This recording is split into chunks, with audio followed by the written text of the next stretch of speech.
అన్నమయ్య జిల్లా రైల్వే కోడూరు నియోజకవర్గం రైల్వే కోడూరు మండల పరిషత్ ప్రాథమిక పాఠశాల ఇంగ్లీష్ మీడియం స్కూల్ నందు జవహర్ లాల్ నెహ్రూ 135వ జయంతి శుభ సందర్భంగా కాంగ్రెస్ పార్టీ రైల్వే కోడూరు నియోజకవర్గ ఇన్ఛార్జ్ గోశాల దేవి రాష్ట్ర నాయకులు ఎన్ శాంతయ్య ఆధ్వర్యంలో కేక్ కట్ చేసి స్వీట్లు పంచిపెట్టారు పిల్లలకు। ఈ సందర్భంగా రైల్వే కోడూరు నియోజకవర్గ ఇన్ఛార్జ్ గోశాల దేవి రాష్ట్ర నాయకులు శాంతయ్య ఇరువురు మాట్లాడుతూ జవహర్ లాల్ నెహ్రూ 1889 సంవత్సరం నవంబర్ 14న జన్మించాడు। నెహ్రూ వాళ్ళది సాంప్రదాయ బ్రాహ్మణుల కుటుంబం।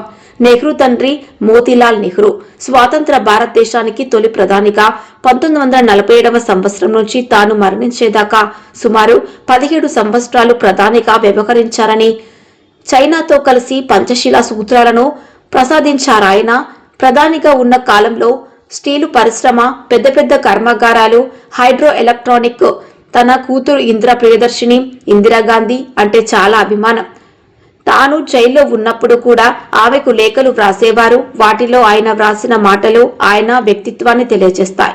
ఇంత మీద ఆయనకు విపరీతమైన అభిమానం ఉండేది। నెహ్రూకి పిల్లలన్నా గులాబీలన్నా చాలా ఇష్టం। అందుకే తన కోటుపై ఎప్పుడు గులాబీ పువ్వులు పెట్టుకునేవారు। పిల్లలపై ఆయన అభిమానానికి గుర్తుగా ఆయన పుట్టినరోజును బాలల దినోత్సవంగా జరుపుకుంటాము। కార్యక్రమంలో పాల్గొన్నవారు కోడూరు నియోజకవర్గ ఉప్పుటూరి బ్రహ్మయ్య, కోడూరు మహిళా నాయకులు ఉప్పుటూరి ఆదిలక్ష్మి, పుల్లంపేట యూత్ కాంగ్రెస్ నాయకులు సింగమల రవి తదితరులు ఉన్నారు।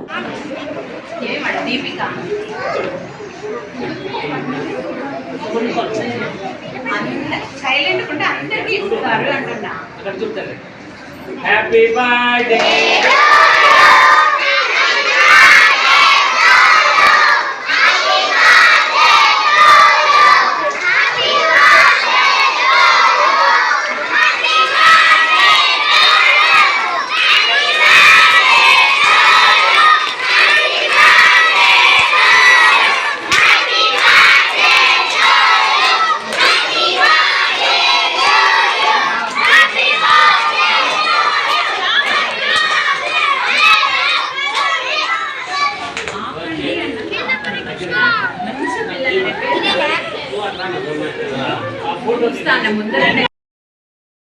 నెహ్రూ అంటే ఈ దేశానికి మొట్టమొదటి ప్రధాని।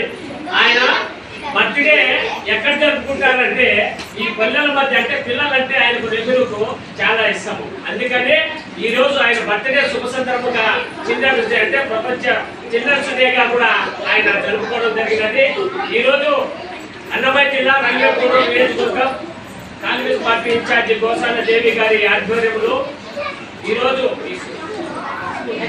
హెచ్ఎం స్కూల్ కోడూరు నందు పిల్లల మధ్య చాచా నెహ్రూ గారి బర్త్డే శుభ సందర్భంగా వీరి మధ్య కేక్ కట్ చేసి వీళ్ళందరికీ తర్వాత చాక్లెట్ పంచడం జరుగుతున్నది।